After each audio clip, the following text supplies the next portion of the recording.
இன்றைக்கி நம்ம வீட்டு ஹெல்த்தி அண்ட் டேஸ்டி லஞ்சு பார்க்க போகிறோம். இதை பார்த்து லைக் பண்ணி சப்ஸ்கிரைப் பண்ணுங்கள், கமெண்ட் பண்ணுங்கள். இன்றைக்கி பார்த்தீங்கன்னா மீன் குழம்பு, மீன் வறுவலுங்க. டேஸ்டி ஹெல்த்தி ஃபுட்டுன்னு பார்த்தீங்கன்னா கேழ்வரகு புட்டுங்க, நாட்டு சர்க்கரை போட்டு வச்சுருக்கேங்க. இது பார்த்தீங்கன்னா சுகருக்கு ரொம்ப நல்லதுங்க, கொலஸ்ட்ராலை கம்மி பண்ணும், எடையை குறைக்கும், மலச்சிக்கலுக்கு ரொம்ப நல்லதுங்க.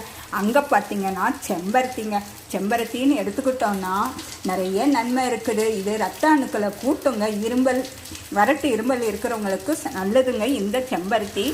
அது தவிர படப்படப்பு இருக்கிறவங்களுக்கு ரொம்ப நல்லதுங்க. இங்கே பார்த்தீங்கன்னா கொய்யா விலையும் கம்மிங்க, நிறைய நன்மை இருக்குங்க. 4 மடங்கு நோய் எதிர்ப்பு சக்தி அதிகமாக இருக்குங்க இந்த கொய்யாவில். மக்களை ஆரோக்கியமாக வச்சுக்கோங்க. அங்கே பார்த்தீங்கன்னா லெமன் ஜூஸுங்க. இது பார்த்தீங்கன்னா கல்லீரில் இருக்கிற கொழுப்புக்களை சரி செய்யுங்க இந்த லெமனுங்க. கிட்னி மக்கள் வராமல் தடுக்குங்க. ஹெல்த்தியாகவும் ஆரோக்கியம்